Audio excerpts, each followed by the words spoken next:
Hello အားလုံးမင်္ဂလာပါရှင်ဒီနေ့မှာတော့ကျွန်မကဒီတရုတ်ပြည်ထောက်ပေါက်ကနေမှာလာတဲ့ပစ္စည်းတွေရဲ့ပစ္စည်းအရေးအသွေးနဲ့ပစ္စည်းတန်ဖိုးနဲ့ဒီပစ္စည်းတွေကကောင်းလားဆိုးလားဆိုတော့ပြောပြတော့မှာဖြစ်ပါတယ်ရှင်ကိုကပထမဦးဆုံးပြောပြတော့မှာတော့ဒီအခုဝတ်ထားတဲ့ဒီအင်ဂျီပေါ့နော်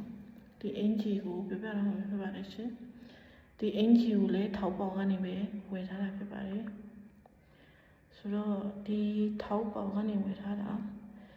ဒီအပေါ်အင်ဂျီတီတန်းကို88ဒရမ68元ရှိပါတယ်ပြီးတော့ဒီမှာကြည့်လိုက်ပါအင်ဂျီရပါတော့နော်ဒီ top ကိုပဲအင်ဂျီပဲပေါ့အောက်ကစကတ်ကိုကြည့်ပဲနဲ့ top ကိုပဲအင်ဂျီပဲပါ sorry top ကိုပဲအင်ဂျီပဲပါနော်ဆိုတော့သူ့မှာဒီလိုကျူးလေးလည်းရှိတယ်ဒီလိုအတီးလုံးလေးလည်းရှိတယ်ပြီးရှင်ဘေးမှာရှိတဲ့ဒီဖဲပွင့်လေးလည်းရှိရပေါ့နော်ဒီဘေးမှာဖဲပွင့်လေးလည်းရှိတယ်ပြီးရှင်ဒီအယုတ်ကလေးဆိုရှင်လေမတို့ထည့်ရပြီးဘူးတမ်းတရားတယ်ဒီလိုမျိုးလေးပါတယ်ဆိုတော့ဒီ top ကတော့လုံးဝပြည့်စုံပါတယ်ပေါ့နော်အသားလည်းမစိုးပြောမှာတော်တော်လေးကောင်းနေရှင်ဒီလိုအသားလည်းတော်တော်ကောင်းတယ်ပြီးရှင်ဒီပေါ့နော်ဒီစကတ်ကိုတစ်ချက်ချင်းအောင်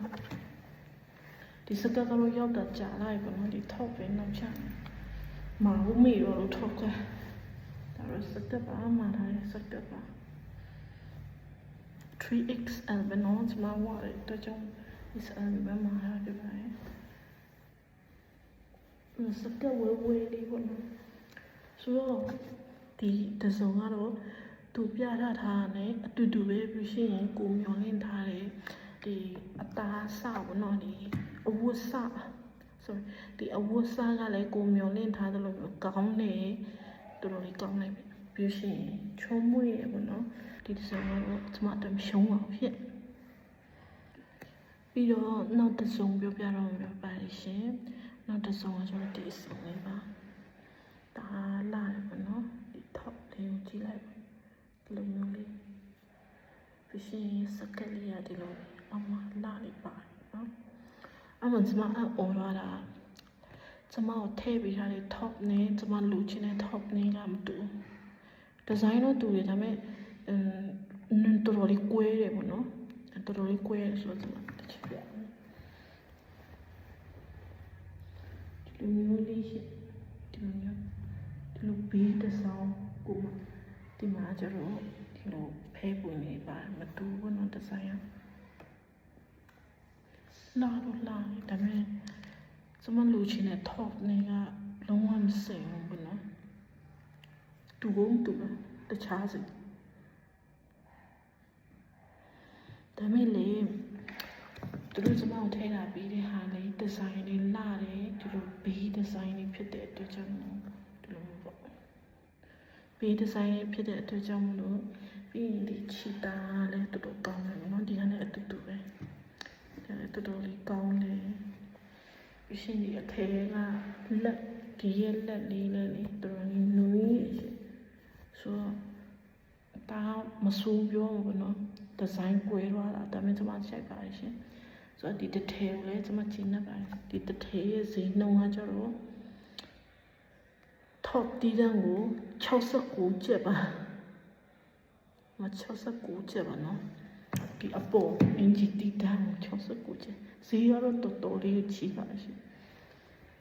ဒါပေမဲ့မြန်မာငွေနဲ့ဆိုတွက်မယ်ဆိုရှင်တော့ဒီတရားမပြည့်ဘူးဆိုရှင်တော့9000 4000အောက်ပဲရှိနေဘူးနော်ဆိုတော့တော့သူရဲ့စကတ်ကိုကြည့်ရအောင်နော်စကတ်ကတော့ဒီဟာစကတ်လေးပေါ့နော်ဒီစကတ်လေးဟာဆိုရှင်ဒီအောက်မှာအဝဲလေးတွေပါတယ်ပြီးဒီအကွက်လေးတွေကတအားလာတယ်ပေါ့နော်အဲ့ဒါကျွန်မလေးကြည့်လိုက်ပါမယ်ဖြုတ်ရတယ်အခုတော့ဒီအနီအောင်နဲ့အတူတူပဲဒါပေမဲ့သူကွဲထွက်သွားတာဒီအောက်မှာပေါ့နော်မဝဲတော့ဘဲနဲ့ဒီလိုကုတ်လေးကောင်းတာ တပုံစံနဲ့ပဲပေါ့နော်ကျမလုပ်ချင်တဲ့ဟာနဲ့ဒီမှာသူကလည်းအဲ့လိုမျိုးပဲဒီလိုမဝဲတော့ဘဲနဲ့ကုတ်လေးနဲ့ဒီမှာအဖြူရောင်အလှတွေပါပေါ့နော်ဆိုတော့ဒီတစ်ချက်ကတော့တော့100%ပါ100%တော့ကြာပြီးရှင်သူရဲ့အစနဲ့တော်တော်လေးကောင်းနေပေါ့နော်ပြီးရှင်ဒီလိုအနီရောင်လိုမျိုးမမွေးချောက်ချောက်ကြီးမဟုတ်ပဲနဲ့ဟိုသူ့ဟာနဲ့သူတတရရလေးနဲ့လာတယ်ပေါ့နော်ဆိုတော့ဒီစကက်ကိုပို့ပြီးတော့မှတဘောကြပါတယ်ရှင်ဒါတော့ဒုတိယတစ်စုံပါပြီးရှင်နောက်ဆုံးတစ်စုံပြပြတော့မှာဖြစ်ပါတယ်ဒီတစ်စုံပါဒီတစ်စုံပါသူကလိုစကက်နဲ့တခါလေးဆက်ထားပေါ့နော်အဲ့လိုတော်တော်လေးလာရပေါ့ကြိုးရှင်းပြီးလာရပေါ့အဲ့လိုမျိုးတော့တအားလာဆိုတော့ဒီဝတ်စုံရဲ့ဈေးနှုန်းက129 yuan မနော်129 yuan ပါဈေးကတော့တော်တော်ကြီးရရှင်ဈေးကတော့တော်တော်လေးကြီးပါတယ်淘宝နဲ့拼多多နဲ့လုံးဝမတူဘူးပေါ့နော်淘宝ကကျတော့ဈေးနည်းနည်းကြီးတယ်ဒါပေမဲ့ပစ္စည်း quality ကတော့ကျွန်မတွေ့ရတဲ့ဒီအင်ဂျီအဝတ်အစားတွေကြီးချင်အဖြစ်ပစ္စည်း quality ကတော့တော်တော်လေးကောင်းပါတယ်ဒါပေမဲ့ဈေးကလည်းကြီးပါတယ်ရှင်ဆိုတော့နောက်ဆုံးတစ်ထည်ပြပါမယ်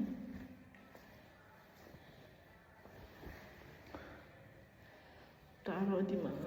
ကျူးလေးနဲ့ချီရပါတော့ဒီလိုမျိုး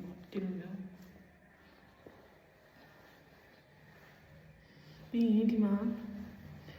စကန်နဲ့ဒီခါအောက်ပိုင်းလေးကိုသူကတခါချိတ်ထားပြီးရပါတော့ပြီးရှင်စကက်ကလည်းအရှိပဲပြီးရင်ဒီရဲ့အသားတော်တော်လေးကိုကောင်းပါရှင်တော်တော်လေးကောင်းတယ်ပြီးရှင်အောက်မှာလေတစ်ထပ်ခံပြီးထားနော်ဆိုပစ္စည်းဒီအသားတော်တော်လေးထူတာနော်တော်တော်လေးထူရရှင်ဆိုတော့ဒီအင်ဂျီတစ်ထည်ကိုရွမ်129ကျပ်ဆိုရင်ပမာငွေ9600ကျော်ကျော်လောက်ရှိမှာပေါ့နော်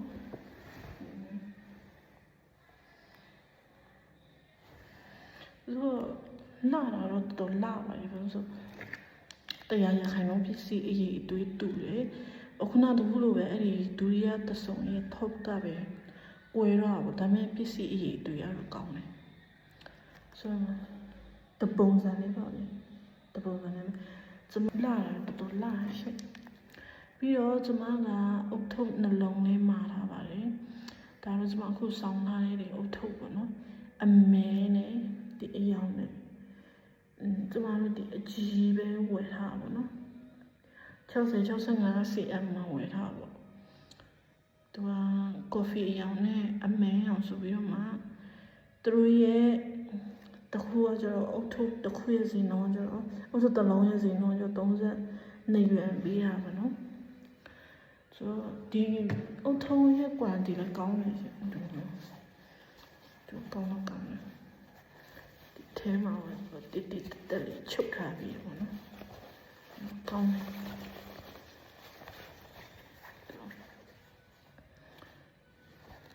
ဒီဟာအစားအတူတူပဲအဲ့တော့ကျွန်တော်ပြောချင်တာကကျတော့淘宝ရဲ့ပစ္စည်းအရေးအသွေးကတအားကောင်းပါတယ်အကယ်၍ကိုကအဲ့လိုပွဲတက်ပါညာအင်ဂျီလှလှလေးတွေးလို့ဝယ်ချင်တယ်ဆိုရှင်လေ淘宝ကတော့စိတ်ချလက်ချဝယ်လို့ရပါတယ်ဒါပေမဲ့အခုဝယ်မယ်ဆိုရှင်တော့ဒီ kg ဈေးနှုန်းတွေတော်တော်တက်တယ်ပေါ့နော် 1kg 2kg 1kg ကိုမှသူတို့ကရွမ်100လားမသိတောင်းတယ်ရွမ်100ဆိုရှင်ပမာငွေ6000နဲ့5000ကြားထဲမှာပေါ့နော်ကျွန်မအတင်းတည်ဆိုတော့ငွေစေးရနေအဲ့ဆိုတော့ကျွန်မဒီနေ့ကျွန်မမှာလာတဲ့ပစ္စည်းလေးကဒီစကက်ရဲ့ဒီအင်ဂျီရဲ့ဒီ top အနေနဲ့ဒီ3ထည်ပဲ3စုံမဟုတ်နော်ဒီ3ထည်ပဲအဲ့ဒါကိုတင်းဘောအဲ့ဒီတရုတ်ပြည်ကနေမြန်မာနိုင်ငံဝင်လာတဲ့တင်းဘောစိုက်တဲ့နေရာမှာ သူတို့အဲ့လိုမျိုးခေကြီးချိန်ပြီးတော့မှပေးရတာကတသိန်းနဲ့4,000ကျော်ပေးရပါတယ်ဆိုတော့စဉ်းစားကြည့်လိုက်လို့ရှိရင်ဒီအင်ဂျီဝယ်တဲ့ဟာနဲ့တင်သိမကွာဘူးဆိုတော့သမားတို့ပစ္စည်းတစ်ခုဝယ်လို့ရှိရင်ဈေးနှုန်းကနှစ်ဆပေးနေရတဲ့အတိုင်းပေါ့အချမ်းတငယ်ချင်းတွေက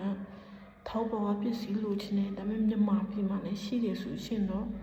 ဒီရပဲဝယ်ပါတရုတ်ပြည်ကနေဝယ်မယ်ဆိုရှင်တော့အခုဆိုရှင်ခေကြီးဈေးနှုန်းကတအားတက်တာပေါ့နော်စပါးကဒီအင်ဂျီဆက်ဆောက်က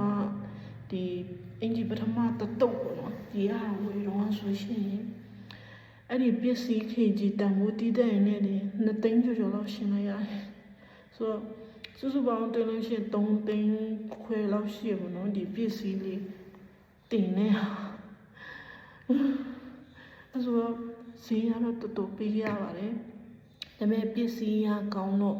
စိတ်ကအလောက်လေးမစင်းအောင်စိတ်ချမ်းသာရပါတော့ဒါပေမဲ့တငယ်ချင်းကပက်ချက်လည်းအလောက်မရှိဘူးအင်ဂျီလက်လာလေးတွေပဲဝယ်ချင်တယ်ဆိုရှင်တော့ဒီထောက်ပေါင်ကိုအရင်မကြည့်ပဲနဲ့ဒီမန်လေးမှာရှိတဲ့ဆိုင်တို့ပါ plus size ဆိုင်အများရှိတယ်နော်အဲ့ဒီမှာပဲရှောင်ဝေကြပါလို့တရုတ်ပြည်ဝယ်လို့ရှိရင်မွေတော့လိမ့်မယ်လို့